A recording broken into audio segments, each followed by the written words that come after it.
Good morning. My name's James Stanger, and today I'd like to talk about the choices you have if you have a single embryo after IVF. Should you put the embryo back as a day 3 8-cell embryo, or allow it to grow for 2 more days to a blastocyst and transfer it then? This is a summary of a recent publication in Human Reproduction asking this particular question and doing some innovative statistical work to give you an answer. It's open access from some Australian authors, published in Human Reproduction in 29th of May 2026. So the authors say what is already known. Existing evidence suggests that blastocyst transfer is superior to cleavage stage in terms of live birth rates per embryo transfer, cumulative live birth rate, and time to pregnancy with 3 or more zygotes. And that's the critical thing, with 3 or more zygotes. However, whether these findings generalize to cohorts with less than 3 zygotes remains unclear. And by the way, this little asterisk here tells me that further on in the talk, I will give you a paper which shows that this is actually not true. The cumulative live birth rate for day 3 and day 5 transfers is exactly the same. So the authors say, this target trial emulation with live birth as the primary outcome involved a retrospective analysis of 11,000 odd patients who undertook IVF in Australia and New Zealand between 2009 and 2022. Participants were included in the study if they were undergoing their first ever stimulated ART cycle, resulting in a single zygote, a single 2PN embryo, following fertilization using either IVF or ICSI. In this cohort, there were 6,500 patients who received a single cleavage stage transfer, just over 2,000 who received a blastocyst stage transfer, and 2,500 who didn't have a transfer at all, where the intended day of transfer was unknown in these patients. So all they know is they had a 1 2PN embryo and there was no embryos transferred, but they don't know whether that was because the embryo didn't develop or because it was subjected to further culture where it failed to grow. So, the methods. The authors modeled a comparison of intended transfer of a cleavage or blastocyst using G computation, I have no idea what that is, within the target trial emulation framework. This involved fitting models that estimated the chance that an embryo would survive to cleavage or blastocyst based on the patient's characteristics, and if it did so, the chance of a live birth when it was transformed.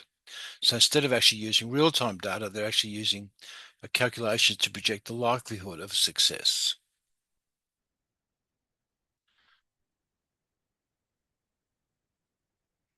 These models were used to simulate an idealized randomized controlled trial, a target trial, in our respective cohort.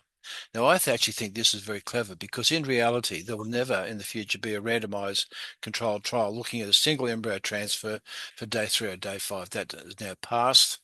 And as this data will show, the reason is that it will be truncated very soon after it started. So what they've done is they've applied mathematical modeling to using retrospective data, a bit like how AI is generated, to run a theoretical randomized clinical trial without actually having to run the trial. So the data they're presenting is not real-time data. It's based on real-time data, but their conclusions are based on a computation analysis of what they think could have happened if it had been a randomized trial. I actually think this is very clever. So the main results in the roll of chance, the authors found that compared to blastocyst transfer, cleavage stage transfers were associated with a higher live birth rate per couple in this cohort, 12% compared to 10%, with an adjusted relative risk of 1.2. This effect increased with female age from 35 years, with a relative risk of becoming pregnant with a cleavage stage. So the relative risk here is becoming pregnant, and they're comparing cleavage to blastocyst transfer, where they're saying for people under 35, there's a 1.35-fold higher chance of becoming pregnant with a cleavage stage embryo, and in this set of data, rising to 1.5 if you are over 40. And this is contrary to almost all the other data. And there's one reason for that, because a lot of cycles are being removed from the calculation because they didn't have a blastocyst. And I made a little asterisk here because this is interesting because when there are 4 or more zygotes, women over 40 seem to be more successful with day 5 transfers. So if you go and look at the randomized trial, which I'll talk about in a second, and go to some of the supplementary data, which you have to burrow through to get it, excuse me, there is a graph there showing that if you have more than 4 zygotes, so you've got lots and lots of really good embryos, you grow blasts, you seem to do better if you are over 40. So there's actually two different sides to the thing based on whether you've got one or more embryos and if you're under over 35. This is likely, so they're making this conclusion about age, this is likely due to the high rate of embryo attrition between cleavage and blastocyst stages, and their models predict that on average, 92% of zygotes will survive to cleavage stage, and that's consistent with what I've observed from my 50 years in IVF. Nearly all embryos that have a 2PN will cleave, and about 95% are of suitable quality. In fact, they're not, in other words, they're not really, really horrible, suitable for transfer, compared to only about 40 to 50, 50 to 60% surviving the blastocyst from ages 35 to 40. So the bottom line here is it's always been assumed by clinics running a very aggressive day 5 blastocyst transfer program that embryos that do not develop in vitro will not develop in vivo. And this study is one of the first to suggest that this assumption is invalid, and there's a lot of legal implications for this, and clinics need to take notice of it. If they don't, they're exposing themselves to some vulnerability. These results highlight the role target trial emulation can play in filling evidence gaps for patient cohorts excluded from existing randomized controlled trials, and where the prospect for a future trial is limited due to sample size constraints or ethical considerations. And that's why I think this study is very clever. Whether we'll stand up in a court of law is another matter, but I think the concept of it is very clever. Further, the assessment of new ART technologies, procedures needs to be stratified by markers, patient prognosis, in this case, female age and the number of zygotes. And there should be caution in generalizing the findings to a different group.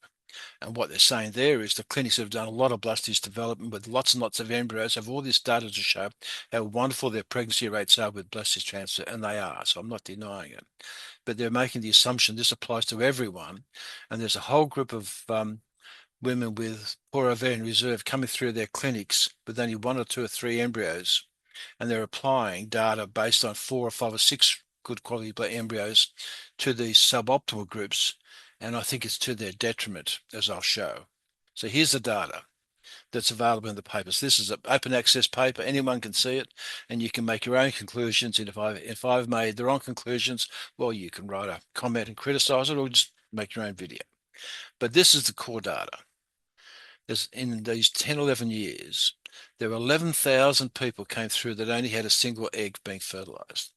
And as you start treating older and older women, you have more and more people with diminished ovarian reserve. And there's a lot of people, there's a lot of couples and single women. There's just a lot of people coming through with only a single embryo, and they have a choice. So in this case, about 20% of all the cycles that only had a single did not have a transfer. And when I looked at that, I felt sick. So was this shared equally between day 3 or day 5 cycles, or were most rejected because they were cultured onto day 5 and they failed to reach a viable blastocyst? So roughly 1 in 5 of clients with a single embryo transfer did not have a transfer. Why? Because in my experience, very few 2PNs failed to cleave and should have had a transfer. So I'm fairly biased here. These videos are hardly ever give my own view. Wouldn't want to influence things, but I feel strongly about this because I think it's wrong. Why are so many embryos being discarded without a chance of pregnancy? The first thing you might ask is whether IVF or ICSI makes a difference, and to a large extent it isn't. ICSI was developed for couples where the husband has very poor sperm quality, and for those people, back in the early 80s, ICSI transformed the very high rates of failed fertilization to, we've been able to achieve pregnancy in most remarkable cases. But it's been applied by a lot of conditions to, this is ICSI, to IVF, not where there's poor sperm numbers, but where there's poor egg numbers, for the simple reason that they don't want to have a failed fertilization. And the client saying, well, what else can we do? And they say, well, you can do ICSI. And then they say, well, why shouldn't you do it in the first place? So a lot of clinics are applying ICSI to very poor ovarian reserve cases, knowing that it's not really going to make a lot of difference to the outcome, as other studies have shown. In fact, it's shown that it's worse. But what they don't want to do is have a failed fertilization, and neither does a couple of them. So I'm not saying it's wrong. But in reality, the couple not having transfer were much the same, although there's this, excuse me, I'm afraid, there's this tendency here that more people they grew the blastocysts in IVF than ICSI, and I don't know whether that's a quality thing or a clinic application thing. But more than half had ICSI, not because of malfactor fertility, but to avoid failed fertilization by IVF, when in fact IVF does better than ICSI when you have a single oocyte cases. The high rate of no transfers is because of IVF or ICSI. Since the incidence of no transfer is similar in both types of insemination, it appears, though, that IVF may be slightly better than ICSI when the embryos are cultured at day 5, although I'm not really quite sure that's the right conclusion. But here's the data they presented. Nearly all the cases were fresh transfers, only 2% were frozen. I assume these were cases where clinics were freezing them and then trying to have another cycle to increase the number of zygotes available for culture. That, I think, is fairly that was a phase that went through for a few years, but I think basically people have stopped it now because it's stupid. So the bottom line here is that in this study, looking at the raw data per transfer, the live birth rate for cleavage was 35.5%, and for blastocysts was 18.4%. So when presented with this data, most couples will say, look, let's just go to day 5. If it doesn't get to blastocyst stage, then clearly it will never form a pregnancy. With a day 3 transfer, okay, let's do it. Let's do it. And if it doesn't work, we can get back and have another cycle of IVF as quickly as possible. Better to throw away your embryos and start again rather than put them back and suffer the disappointment of failure or risk a miscarriage due to transfer an aneuploid embryo. And I think that has got validity to it, except the data isn't quite what it seems. There are a couple of points I want to make is first, the 13% pregnancy rate is similar to what you get in natural cycle IVF. It's around about that area. So when you actually do an IVF without any stimulation, you're collecting one egg, the pregnancy rates tend to be around between 10 and 20%. So it's not that dissimilar to natural cycle IVF. In other words, these cases of poor ovarian reserve, in fact, some may have actually been natural cycle IVF. I couldn't tell that from the paper. Is that these people with poor ovarian reserve, the oocyte that they're producing, it's not that dissimilar, so it would seem, to what occurs in a natural fertility cycle. But the point and the whole thrust of this video is this 18% may be accurate, but also can be misleading, because if you actually assume that all the people that didn't have a transfer came from the blastocyst culture, then in fact the rate's not an 18% it's 18% per transfer, but it's only 9% per cycle started. So it depends on what side of the fence you're looking at. And here's the crunch. So this is a fairly simple paper. They went back and then redid their calculations using this G computing, which I don't really understand it, but I don't need to understand it. The bottom line is that the data is suggesting that the likelihood of a live birth using clinical stage, if all the embryos went back at cleavage stage, was 12.5%, and if you put them all back as the blastocysts, it was 10.1%.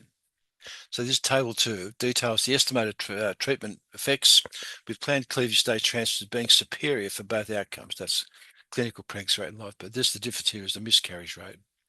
But with a high live birth rate per couple in this cohort, 12% compared to 10. But the relative, so there's 1.25 more higher chance of having a baby if you put the embryos back on day 3 rather than day 5. But this doesn't quite make sense. How can day 5 transfers be better and day 3 better per client? Is it because some embryos survive better in utero than in the culture dish, or that the culture environment is just suboptimal for suboptimal embryos, even though they retain the potential for pregnancy if put back early? Are clinics throwing out embryos with a false belief that the culture system is superior when in fact it may not be superior, it may in fact be inferior to nature? And if you look through some of their other data, this is an interesting, it gives you a clue of what's happening. This is the observed treatment. The blue is blastocyst transfer, and the pink is day 3 transfers, and the grey is no transfers. And you can see in 2009, there was about 10% no transfers and about 10% blastocysts. But somewhere around about the 2015 pre-implantation genetic diagnosis started to become more popular, and also more confidence growing embryos to day 5, even though the media has been around for a long time. And in fact, the media they used, the sequential media, proved to be ineffectual. But then, notwithstanding that, there was a huge movement in 2015 onwards to start to drive all embryos to blastocysts, and half the clinics in Australia only did day 5, and they threw any embryo out that didn't get to a blastocyst. But a lot of other clinics had a more nuanced approach, and they sort of judged if you had lots of embryos, they go to day 5, and for lesser number of embryos, they would do culture. But you can see here that the rise in the number of cycles without a transfer, these are for women with only a single zygote, and the number of blastocyst transfers just increased. So when I looked at that, I said, how can you have a system where in 2009 it was only a 10% cancellation rate, but by 2022, the cancellation rate had gone to about 45%. Clearly, growing a single embryo, that's 45%. So if you have a single embryo, 45% of women in 2022, and it'll be worse in 2026. If you only have a single embryo and a clinic is growing to day 5, you have only one chance to having a transfer. You spent all that money, all the physical discomfort of injections and pickup. You have one embryo, and the doctor says you have one chance to do. The doctor says, sorry, just throw it out. Let's start again. I really don't like that. But I'm an old embryologist. I started in 1982, just after Louise Brown was born, and I've grown up in an era where we only ever used to make 1 or 2 or 3 embryos. So putting back one or throwing an embryo out with only one embryo to me is abhorrent. But for a lot of new embryologists coming through and a lot of young doctors, they will say, well, it wasn't good enough to grow, so therefore it's rubbish. Clearly, growing a single embryo to day 5 has become more popular in recent times and accounts for almost all the cancelled transfers.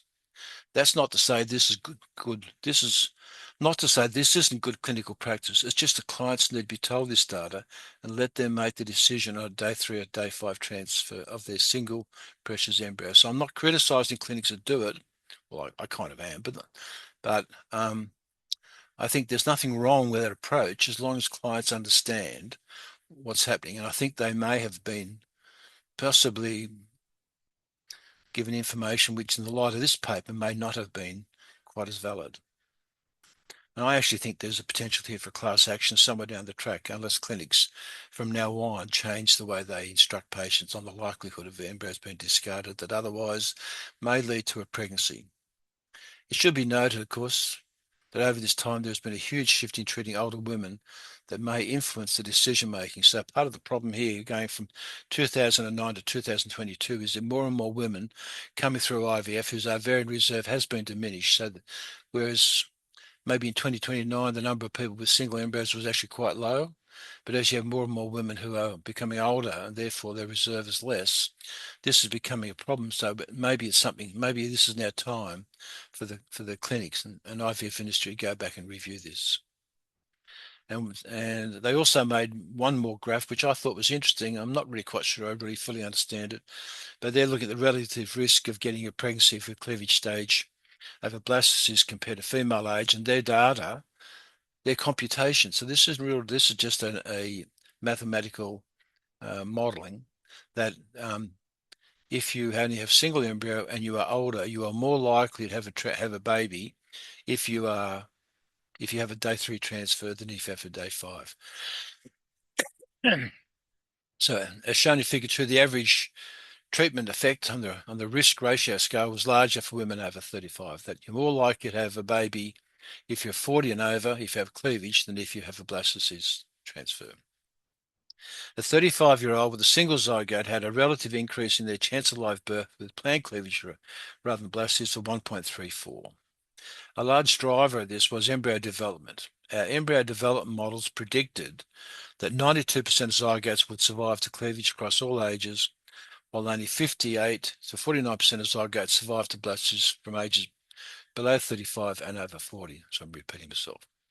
And they produced an interesting graph, which takes you a little while to try and work it out what it really means. But what they're saying is, depending upon how efficient your clinics are converting a zygote to a blastocyst.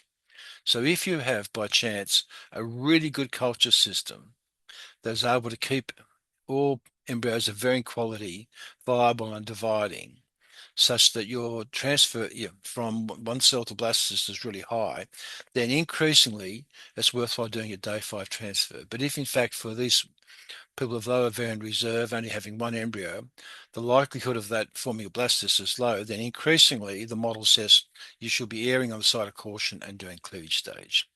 So this is really the heart of the model, is saying this is depending upon how good your blastocyst development rate is, your chance of getting a blastocyst from a live transfer as a blastocyst falls away. Or okay. However, I did a quick calculation, Excel on the back of a notebook. Basically, I said, so this is the data. There were 2,300 odd that didn't have a transfer, but I always know that 10% of those embryos would never have divided anyway. So if I take the 10% out, that's 244 cases, left with 2,198. The 6,500 cleavage, when those embryos went back, they produced 875 babies.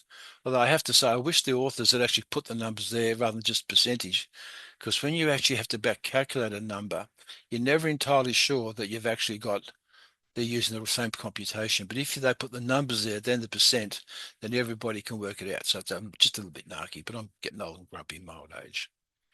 2,200 blasters went back. They were grown up, 18% pregnancy rate per transfer, 408 babies. Therefore, in this study of 11,000 odd cycles, they produced 1,286 babies, which I think is fantastic. And I'm pleased for all of them. However, there's two models. If you actually said all embryos should go back on day 3, you have the same number where there'll be no cleavage. But the model suggests that right across the board, you would at 12%. So I would say for these ones that had no cleavage, you apply 12.5% clinical pregnancy rate, you get another 275 babies. So instead of having 1,286, you've actually produced 1,561 or 275 more babies. But here's the thing that makes me feel sick in the stomach. If you then say, turn it around and say, if all the cases went to day 5, you would then anticipate that half of the people having cleavage stage embryos would not have a blastocyst. So you would then make the assumption that instead of having 6,500 transfers, you only have 3,000 transfers. And instead of only having 2,100 with no transfers, you now have 5,600. You apply the same modeling, 18%, and you end up with 975 babies or 311 babies fewer than what actually was a curve. Now, I want to say before I go any further, please note that these calculations may well be incorrect. I just sat down with a pen and paper and just quickly worked on them, just at first glance. But at first glance, it's a worry. If you think I'm wrong, write a comment in the thing after this video and tell me where I went wrong and explain to other people why you think this data is incorrect. But I reckon it's pretty good. If we assume that 10% of cycles fail to cleave and 47% of day 3s fail to get the blasters, then this Excel calculation in my mind is a worry. I calculate there were 1,286 babies born from the study. If all the transfers of single embryos were done on day 3, then more no transfer cases would go to transfer, and some may become pregnant at a rate which the model says is 12.5%. So this is why I think from this paper onwards, clinics need to be aware that treating single zygosal blastocysts does have an existential risk of fewer babies. So my comment, it took me a while to understand this paper, especially since I do not really understand the mathematical modeling, but in my heart, I know it to be true. In my experience, for nearly 50 years, nearly all 2PNs will cleave and be available for transfer. And nearly all embryologists, if they're honest, will say that I have seen the most remarkable babies born from embryos I would have wished to discard, but happy to allow each embryo the opportunity to form a pregnancy in consultation with the couple. So each time we will do a transfer, you have a day 3 embryo and you think, oh, the quality's not very good. You discuss it with the couple, and some couples said, no, I don't want it back. But nearly all of them said, well, what's the worst that can happen is I fall pregnant and miscarry. And even though there is an element of truth to it, I think this data has actually said that decision was wise. However, I think many clinics are focused on transferring only the very best euploid embryos, and there are some clinics around the world that only ever do blastocyst transfer, only ever do PGT, and they're only ever putting back euploid embryos, which in many ways is really admirable, but I believe that they are throwing embryos out that have the potential for pregnancy. It's just a question of the cost of transferring those to storage, and that is something which the IVF industry isn't really debating a great deal. Their argument does have validity insofar as why transfer an embryo with little chance of pregnancy and have the anguish of a failed pregnancy test? Better to refocus on another cycle or consider donor oocytes. And that, I think, is a powerful argument, particularly if you're over 35 and you're in a hurry to fall pregnant. Not being pregnant is a really difficult thing for couples coming through, and I appreciate that, even though I'm a guy. Growing them to day 5 is a tough test for embryos where a scientist makes the call that the embryo will never produce a pregnancy. For some couples, this would be a good call, but for others, maybe not.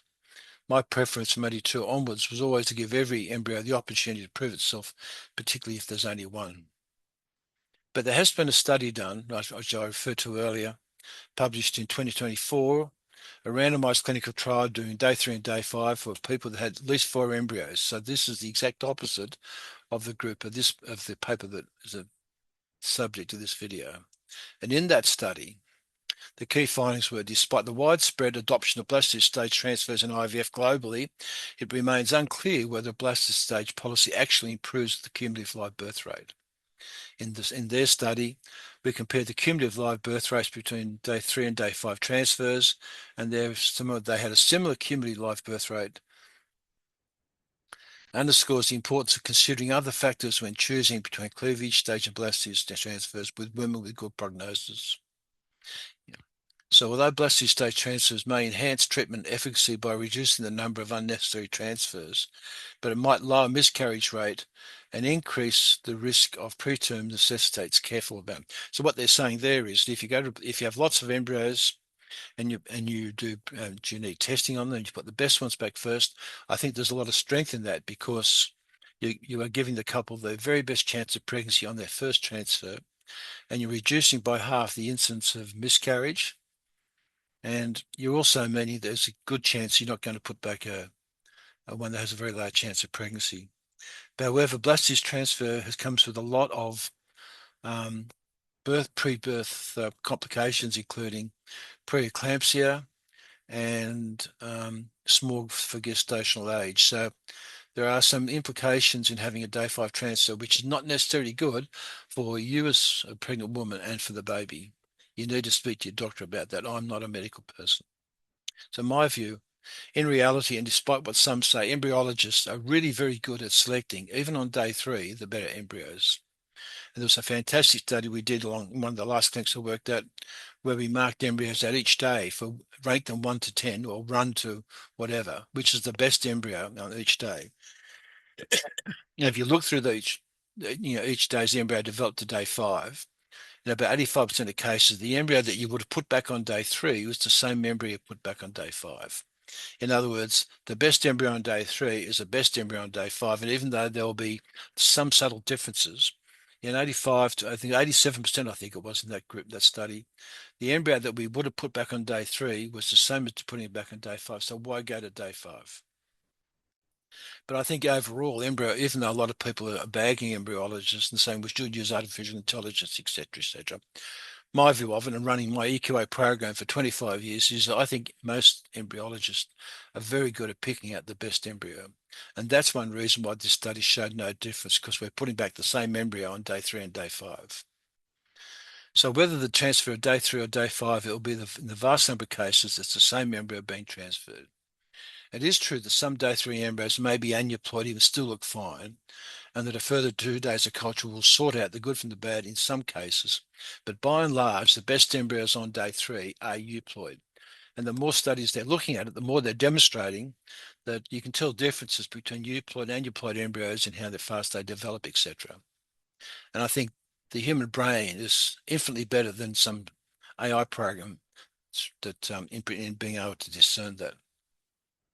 As such, the argument for transferring a cleavage stage embryo to the uterus is rendered less effective. So there's an argument to say that the embryo normally only gets to a blastocyst stage when it enters the uterus, and putting back a cleavage stage embryo is really putting it back into a foreign environment. And that has been a very popular argument and maybe have some validity. But in reality, this data shows that that's not true.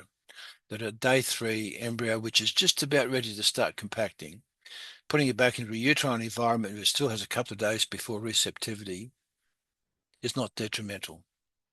However, day 5 transfers do have a higher pregnancy rate only because there are fewer embryo transfers and more cancel cycles. And my gripe here is that clinics use this high pregnancy rate per transfer to prove it's worthwhile, but they're being disingenuous because of all the people they're actually not taking the transfer. So there was a suggestion, though, that people have poor ovarian reserve may not have as many euploid embryos, but this study done by Danny Sarkis, and I've got a lot of respect for Danny, looking at people with diminished ovarian reserve, they're showing, based on the AMH, that the incidence of aneuploidy is the same whether you have a few eggs or a few embryos or a lot of embryos. I know there's a lot of standard deviation here only because of the small numbers and stuff. But in fact, while the euploidy rate does decrease with female age, some data suggests that it's not related to ovarian response, that the euploid rate appears similar in women with a low or a high AMH, and it doesn't measure age in response. So the argument that a blastocyst transfer may weed out the abnormal euploid embryos does not hold water, since it is not the first follicle that is aneuploidy, it's all the others that generate it. And therefore, the embryo put back on day 3 and day 5 is basically the same. And there is this argument going on. This was an article published late last year by some Italian authors, where they're basically saying a significant portion of embryos fail to reach blastocyst stage in vitro despite being chromosomally normal, raises concerns that extended culture may lead to unnecessary euploid embryo loss. And the authors say this is particularly critical for poor prognosis patients with PPP, who typically produce fewer embryos and risk having no viable blastocysts for transfer. Cleavage stage transfer may provide a valuable alternative to PPP, allowing the uterine environment to support continued development and rescue of embryos that otherwise might become arrested in vitro. And I agree with that comment. So it seems to me that somewhat disingenuous to cite a pregnancy rate of 18% per transfer and not inform a client with a single embryo that about half the cases do not get to transfer. An argument that a day 5 transfer means an embryo is more likely to be euploid has validity. But however, there has been a number of cases where even an aneuploid embryo can give rise to a live birth. I think that's quite dangerous putting those back, but they're actually making the point that the PGT-A testing for euploidy of the trophectoderm does have limitations. And there is some litigation going to occur down the track because of that. Note also that the pregnancy rate of 10% is a lot less than the 50% cited for tested euploid blastocysts where there's lots and lots of embryos. For a woman with a poor ovarian response, there is no embryo selection. Just the reality, it is all or nothing. This publication suggests, to me at least, that you are more likely to have a baby if you transfer it as a cleavage stage embryo rather than wait 2 more days to stress test the embryo to see if it survives. It's something. Now, I'm not a medical practitioner, and this is not medical advice. It's just my interpretation of the paper. And this is something you need to discuss with your doctor. And if they're not giving you the correct advice, then maybe with a lawyer. This video addresses the issue of what to do when you only have a single embryo. The answer is, to me anyway, rather clear: transfer on day 3. As the number of zygotes increases, the issue is less clear. When there are 4 or more 2PN zygotes, it makes little difference regarding live births, as the focus may move to time to pregnancy or the number of embryos in cryo-storage. In other words, when you have lots of embryos, you're probably putting back the same embryo. That's why the pregnancy rate's the same between day 3 and day 5. But growing the blastocysts might have other things to do, like increasing time to pregnancy, which I know is contradictory. But how many embryos you want to put in storage? Between 2 and 4, however, one might naturally be drawn to day 3 transfers are the best. Maybe put 1 or 2 embryos back and allow the balance to grow to day 5 and freeze any that develop. Indeed, most clinics do just that. And I think that's wise clinical management. I think it's some arrogant of some clinics just to put everything to day 5. But that's my view. To allow a single zygote to develop to day 5 and discard poor quality embryos may require a risk assessment and a clarification of your information and consent forms, because it may be difficult to defend otherwise going forward. I've said this several times now because I know this is a contentious issue. I'm not a doctor and this is not medical advice. But I'm hoping this information may help you in knowing what questions to ask about your treatment with your doctor, and maybe to help in understanding the advice you receive. If you like what I'm doing, please subscribe or press like and leave a comment. And also, this has been subsidised by my other company, my Third Aid site, which provides an online EQA program and training program in IVF for andrology and embryology. As always, I'd like to thank you if you got this far. Many people don't, but if you have, I'll thank you. Thank you for persevering. I hope this information has been of value, and I'll see you again in another video.